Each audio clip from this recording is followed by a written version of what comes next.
Hey everyone, so my name is Akal, and what I want to talk about in this video is my top 10 reasons why men should refrain from ejaculation. Unless you want to produce a child, then obviously then ejaculate all you want, because that's probably one of the reasons to ejaculate. So I'm going to give you 10 reasons why you shouldn't. Or at very least, you should exercise choice or free will relative to ejaculation as opposed to operating on autopilot. Autopilot's really the best way to say it, is that most of us since the age of 13 or 14 have been releasing it constantly, and we just don't know. We don't know there's any difference. And so one of the realities I try to bring men to in my sexual energy coaching program, which is a 40-day progression in which I coach men through this 40-day period of time. It's a 6-week progression in which they are encouraged to not release and also to practice sexual transmutation. There's various practices I give them, as well as there's the huge piece of it is accountability. So if you need encouragement, you can go ahead and check out my website down below the video and find out a little bit more about that program. So the number one reason that a man should refrain from ejaculation has to do with one's overall energy well. When I say the number one reason, I don't mean this in the sense of a hierarchy. I'm simply meaning 1 through 10. So just so you know, I'm not saying this is better than that or whatever. But the reality is that the number one reason in some ways is the overall energy levels that one has. So I'll give you a quick example. I'll use myself as an example. So end of my 20s, I'm currently 47 almost. So at the end of my 20s, I was really run down. School full time, worked on my master's degree, this thing, that thing, anything. You know, life gets busy, right? Work and school, work and school, work and school. So, and that's all I did. And I went to the gym a lot, and I was lifting weights, and I had weird dietary patterns and everything else. And so what ended up happening to me is I was so stressed and so exhausted that when I would ejaculate, I'd fall into periods of depression. And it's because my overall energy was so taxed. So this advice is most important for those men out there who are highly stressed and feel very drained of energy. You need to retain that energy more than anyone else. And the reason is because sexual energy, which is what you're releasing, right? So keep in mind this one principle. And this is something that always baffles me. Pre-cum, post-cum, you're a different person. Right? So you could be all into whatever you're doing during the sexual act, right? So you're all into it, or if you're masturbating, you're looking at pornography, you're all into that. And then the reality is you ejaculate, and then you're like, the mood shifts, does it not?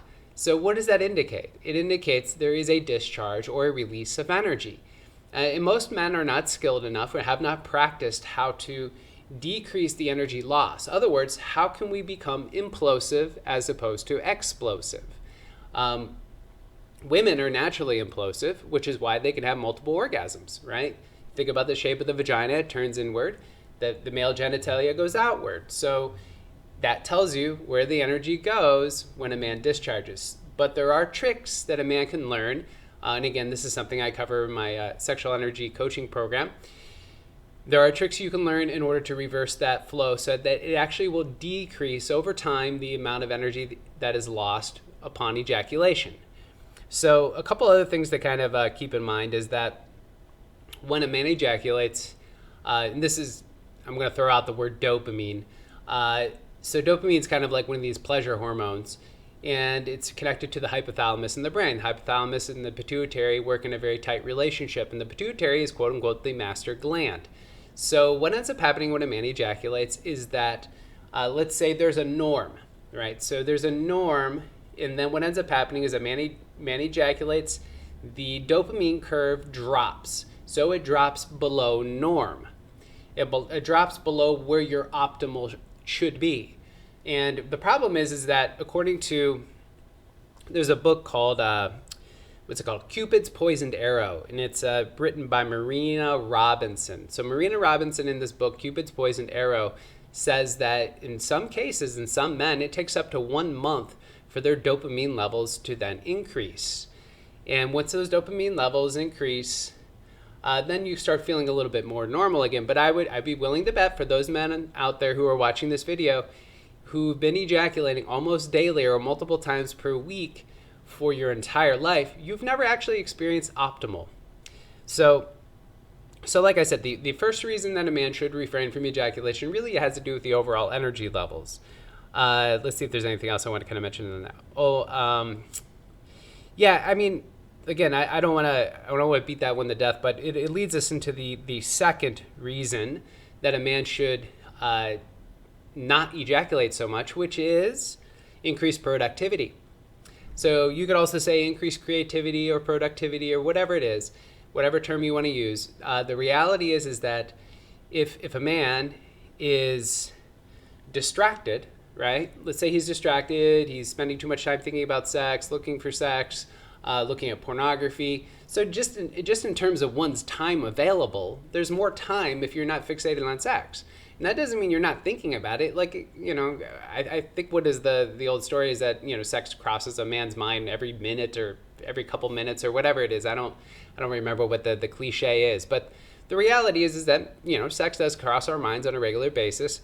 And it's rather important that we have an awareness of that fact, because in a lot of ways, it actually will lead us to our number 3 reason that a man should refrain from ejaculation, which is how it colors your perception of reality. The perception of reality is essentially like, okay, so what you feed yourself in terms of information is ultimately what you end up tending to perceive out into the world. Let's say all I did was look at politics all the time. If all I did was look at politics all the time, I'd be constantly, because politics is a terribly polarizing subject, we'll say. So it's a terribly polarizing subject in which you have right versus left, Democrat versus, Republican, liberal, conservative, blah, blah, blah, blah, blah, and then all the in-betweens, libertarian or whatever it is. And so the problem is when you're over-identified with politics, you're over-identified with a polarity, and you end up having a team and a tribe. And so essentially what would end up happening is you'd walk around and making assumptions about other people based on the cars they drive, based on how they look, based on their belief systems, based on their ideologies, et cetera, et cetera. So going back to the number 3 reason here, which is how essentially masturbation in excess, looking at pornography in excess, ejaculation in excess, how it ends up coloring your perception. So one of the things I'll say is that when ejaculation happens, what ends up happening, again, as I mentioned before, is there's a dip. There's a dip in overall energy levels. And so as that energy level starts to build again, and for those men out there who are older, you will know that it takes much longer for that energy to build again. So for those of you who really enjoy sex like I do, I don't like the drop, period. I want to be able to engage sexually anytime I wish. And so for me, I try to maintain a high sexual energy level all the time. Now, what does that mean, high sexual energy level all the time? Does that mean I'm horny all the time? No. It simply means that the energy is available to me. So, other words, if I say I'm, let's say horny all the time, most likely it's because I pulled that energy into the sexual center. What does that mean? That means I was looking at porn. It means I was masturbating. So I had to do something. I had to make a choice to draw the energy to that space, into the second chakra, the sacral chakra, sexual chakra, whatever you want to call it. So once that energy is concentrated in that part of the body, what ends up happening is you end up coloring the world around you through your horny lens. So for me, what became really important is the elevation of that energy up to the level of the heart, which I'm going to get into in a little bit. But the reality is that I want to see women as women, right? I don't want to see them as sex objects because that's a distraction. And that also in some ways will taint any sort of committed relationship that you're in if you're always looking around for the grass is greener on the other side, or looking for some new woman to mate with. So, and I'll get into that in a moment as well. So anyway, that was my number 3 reason. So the number 4 reason is, I gotta look at my list here, my apologies. It would be about control over your sexual energy, which kind of was the implication of the last one in terms of your perception. If you're not masturbating all the time, if you're not constantly stimulating the genitals, it's not always concentrating the body's life force into the sex center. And so hence you have a little more control there. So the other thing you could look at is also premature ejaculation and erectile dysfunction. So premature ejaculation often is a conditioned state. It's a conditioned state in the sense of, for instance, if you're always rushing when you masturbate, you're trying to rub one out real quick so you can go about your day or go to sleep or whatever it is, you end up conditioning a pattern. So that is one of the reasons why premature ejaculation happens. Another reason that premature ejaculation happens is because of chronic, let's say, edging. For those of you who are all interested in edging, you think it's some sort of tantric practice. It is not. It's simply edging. It's simply dragging out the period of time at which it takes to have an orgasm, which I guess in some ways is like tantric training. But the reality is that, you know, the eventual point to it is that you're taunting yourself. For those of you who are trying to refrain from ejaculation, you'll know that edging practice will make you kind of crazy. What it ends up doing is it concentrates too much heat around the genitalia. And if it's concentrating a lot of heat around the genitalia, it's going to tend to do what? It's going to boil out the water. What is the water? The water is the semen. So premature ejaculation is much more likely if you don't have control over where your edge is, and also the amount of heat that's accumulated around the genitals, the amount of energy accumulated around the genitals, and also, again, the amount of time that it takes generally when you're masturbating. Again, if you're doing it really quick, you're going to condition the really quick pattern. So you have to learn how to cool the energy, how to cool it down. And there's breath practices available. Again, this goes back to my coaching program.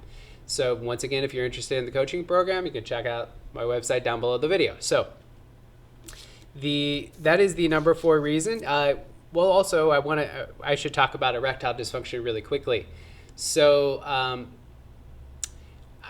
won't. So I've coached men before who have come to me, and these are young men. Okay, so we're talking about men early 30s to late 20s. These men in their early 30s to late 20s, they end up coming to me and they say, "Oh, I can't get an erection anymore." Well, why can't you get an erection anymore?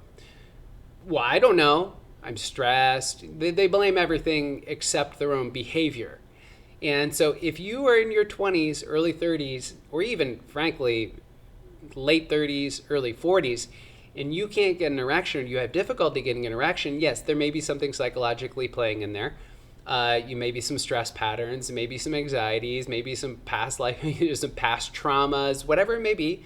I'm not going to say that, all those things lack credence, but the reality is that you have to look at your pattern. Are you masturbating a lot? So these young guys who I dealt with, all of them were ejaculating daily, right? They would masturbate even when they were soft, right? They didn't even have an erection, and they would masturbate in order to release. So you have to push reset. And that's another reason why men should refrain from ejaculation, is for erectile dysfunction problems. Again, you refrain from ejaculation, you start to reharmonize the body. And you start to reharmonize its functioning, of which an erection is part of the body's functioning. So now on to the number 5 reason. Let's see, I got to flip pages here. So the number 5 reason that I have down has to do with your mood. So I mentioned earlier pre-cum, post-cum. So pre-cum, post-cum. Well, and again, for some men, that's pretty extreme, right? So for me, my early 30s, it was extreme. I would post-cum, I was depressed. And my depression would last 3-4 days. Something else that sometimes happens when a man ejaculates is irritability. Let's say you're a high-tension person, you're kind of a nervous person, you ejaculate, it's going to scatter your energy even more. It's going to create a depletion. And that depletion, again, in essence, the depletion wants to start to rebuild. And so the energy becomes thrown off. You've lost your equilibrium. That's the best way to state it, is you've lost your equilibrium. So one of the other things I've kind of noticed, having coached a lot of men on this particular topic, is that the withdrawal. Okay, so withdrawal, meaning man ejaculates, he's no longer interested in what he's been doing, right? So that post-cum effect of like, I need space. The feeling that I used to get is I used to get angry. I would ejaculate and actually get angry. I was angry. Why was I angry? I was angry because it felt like something was taken from me, right? That's me. I'm particularly sensitive. I'm not saying all you out there, but I'm sure some percentage of you watching this video that'll resonate with, is that it feels like something's been lost or taken from you. So sometimes resentments can come up, and sometimes those resentments can be directed to the wrong people. Let's say your partners or whatever it may be. So just kind of keep that in mind with the practice of semen retention. That feeling of loss is diminished. You have more energy, you feel more connected to your body, and you'll also, like I said, you're going to want to continue the bonding. You're going to want to continue that because, again, you're high charge. When you're high charge, you have a lot of energy, you want to keep going. So that leads me to the number 6 reason, which has to do with the overall impact on relationships. So what I talked about before is the sort of bonding and then pulling away behavior that happens a lot with men. I know I've talked to a lot of women about this, and a lot of women will say that, he ejaculates and then he wants to roll over or go eat or go smoke a cigarette or go smoke weed or get a glass of wine or whatever it is that we start to do void filling. Another form of void filling sometimes is you can think about the biological imperative to reproduce. So what is the biological imperative to reproduce? That is for a man to spread his seed into as many places as possible, to as many women as possible. And, again, it's the biological imperative to reproduce. And we have 2 things going for us, which is we have a conscious mind to make choices. And so, other words, unless your choice is to reproduce, then you need to consider the impulse. What is the impulse? Is that you want to have sex with this woman and that woman. So, and again, you're always going to lose interest if you're constantly ejaculating, because it will cause a severing of the bond. That's what ends up happening when you ejaculate often. I'm not saying in 100% of the cases, and it depends on one's hormone levels, et cetera, but again, I'm sure many of you who are watching this video can relate to this, is that sort of desire to kind of pull away and lick your wounds after something has been lost, which is the energy that is connected to the discharge of semen. So that is the number 6 reason. And actually in that book I mentioned earlier, Cupid's Poisoned Arrow, she goes into that quite a bit in that particular book in terms of that sort of, that effect of withdrawal, from a woman when you guys are having sex, you're all into it, and then you pull away. So she goes into that a little bit in that book as well. So the number 7 reason that I have for why men should refrain from ejaculation has to do with your magnetism, the male magnetism. To me, this is kind of goes into the realm of the unseen, right? So if you're feeling more positive, right? If you're feeling you have more energy, if you feel more charged, if you feel more like you have your mojo, you have more sort of sexual energy, if you feel like you can connect to that energy when you want, and again, you're sovereign, right? You're a sovereign man, right? You're in under your own control. Your energy is under your own control, and you're embodied. You're within your own body. So what's interesting about this, again, is the unseen happens. It's the electromagnetic field. It's what you radiate. It's when I was going through yoga teachers training, it was interesting. So I went through Kundalini yoga teachers training, and in Kundalini yoga teachers training, everyone would wear white. It was all white. You had to wear a turban or some sort of hat like I have on. You'd wear white pants, white shirt, and the reason is because it increases your radiance. I don't want to go into why that is, but the reality is it kind of does. You look at someone wearing all white, they kind of radiate a little bit different than, say, someone wearing all black, don't they? So we're not talking about attraction or attractiveness. We're simply talking about the person's energy seems to be magnified in some particular way. So one of the things that happens is, again, when you're running on a high charge, you got a lot of energy, you radiate outward, and if that energy is under your control, if you are conscious of how your sexual energy is being directed out into the world. And if let's put it this way, women can feel these things. Women are subconsciously aware when their partner's sexual energy is all whacked out, if it's all messed up, if you're a lecherous man who's going to want to go hunting around, right? Like, women are subconsciously aware of these things. And so anyway, when you start doing these practices, transmutation practices and refraining from ejaculation, etc., you will shine more. And so, in other words, the basic principle here is we shine from the inside out. And the more energy you have within, the more you shine outward. All right? So, then the number 8 reason that I have for reason to not ejaculate has to do with connection to the body. So the connection to the body is, let me talk about pleasure principle first. So the pleasure principle is one of the things that I personally noticed when I was ejaculating frequently, it would require more and more stimulus in order to produce the same result. It's a bit like an alcoholic who drinks. Like, maybe when they first started drinking, like a glass or 2 of wine was sufficient. And then they got to a point where it's like the level of intoxication which they desired, they would have to drink more and more to reach that level of intoxication. And it's very much the same with sexual energy stuff. Like, if something is interesting in the mental realm, let's say kinks or fantasies or fetishes or whatever it may be interesting for some period of time, and then you ejaculate so frequently, which does 2 things. One is it engrades the pattern. It connects you to that fantasy, which the double-edged sword there is that fantasy begins to really work for you, but there's a constant escalation from that point on out where you got to keep upping the ante. You got to keep getting into weirder and weirder shit. So again, this is the thing. And so those men who've been porn addicted, let's say, you're constantly escalating and trying to find the perfect scene or trying to find the whatever it is, you keep hunting around for this perfect fantasy, that perfect scene, or the perfect, perfect thing to objectify for that moment of orgasm. And so you become relatively numb to mundane regular sex. So that's one thing that can happen. Another thing can happen is the actual physical penis gets worn out. It gets numb, it's tired, it could become sore because you're masturbating too much. And something else that ends up happening is that, again, that has to do with the pressure of the orgasm.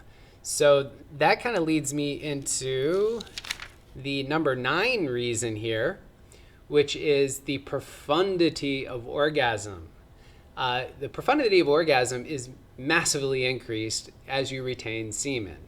And it's massively increased if you know tricks. Again, transmutation tricks, how to reverse the flow of sexual energy, etc., etc. So if you can learn to reverse the flow, and again, I teach all this in my 40-day coaching program, but if you can refrain from releasing the sexual energy all the time, you're going to be more sensitive. You're going to be more sensitive to the energy. You're going to be more sensitive for your edges. You're going to be more alert. You're going to be less likely to ejaculate.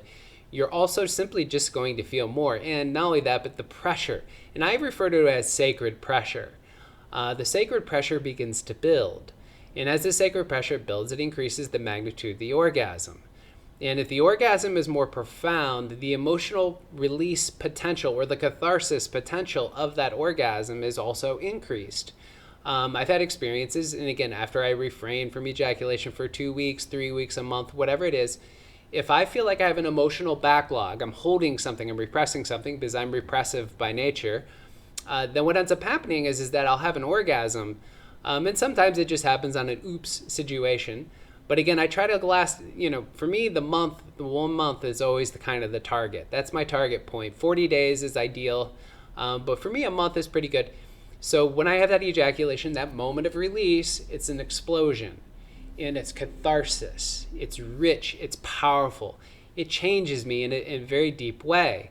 When I need to laugh, I'll laugh. When I need to cry, I'll cry. I'll just say this. Again, I mentioned earlier, I'm almost 47. My orgasms now are more powerful than they were when I was 18. And I mean that by a significant margin. So, all that leads me to the number 10 reason why I believe men should refrain from ejaculation, which is the awakening of higher energy centers. Now, this goes back into the woo-woo, goes back into the sort of, there's a book that really kind of woke me up to this principle, which is, it was written in the late 1800s. It was called God, Man, the Word Made Flesh. And I want to believe the author's name was George Washington Carey.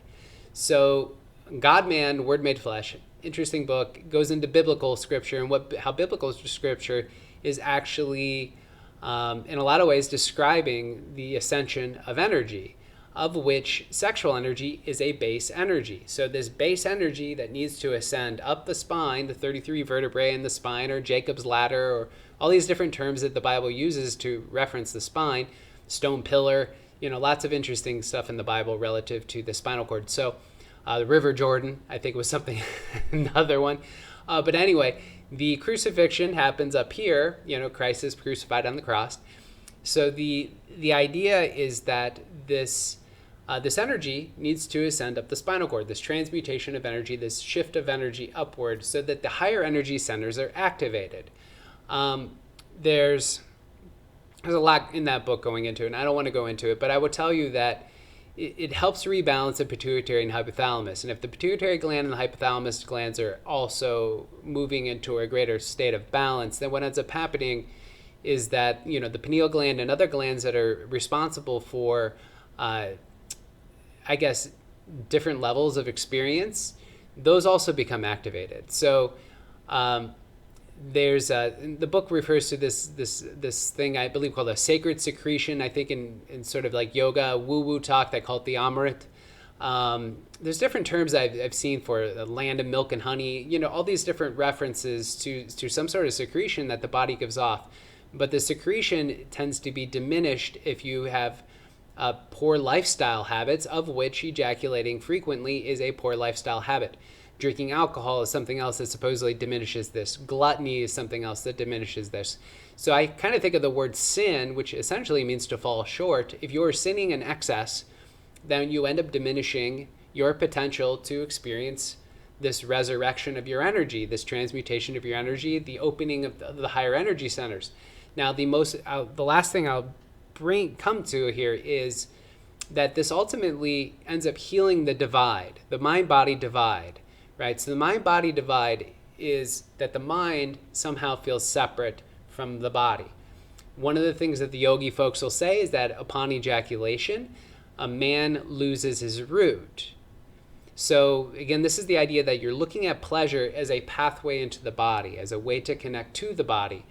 And so if you can utilize pleasure as a pathway into the body, go into feeling and sensing space, then you start to weave together that sort of mind-body separation. So it helps healing the sort of innate divide we're all given at birth. So we move towards union, which is the point of yoga, which is the point of Tantra. And the bottom line is if you have an interest in Tantra or Taoist practices, etc., you can't do it without practicing some degree of semen retention. So you can rule out your interest if you're going to keep rubbing it out. So the final thing I'll say is this, in terms of the awakening of the higher energy centers, my number 10 reason, is that this is a real basic description.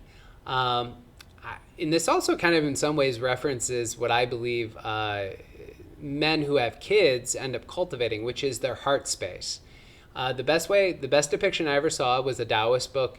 In this Taoist book, it had a stick figure of a man, it had a positive sign down by the genitals and a negative sign up by the heart. And what this essentially referenced is that a man's primary drive is that sex center, right? It's a sexual energy, wants to essentially go out, right? But the problem is men get isolated here and down in the sex center. We tend to, oftentimes we can become very disconnected from the heart. And, this is kind of like the classic conflict between men and women. Whereas women, the positive signs by the heart and the negative signs down by the genitals. And I'm not saying negative and positive in terms of good and bad. This is simply polarities, right? So the polarity a man who has kids, let's say, and he loves his kids, he's essentially transmuting his sexual energy by giving attention to his children, raising his kids, and doing the right thing, taking care of his kids, right?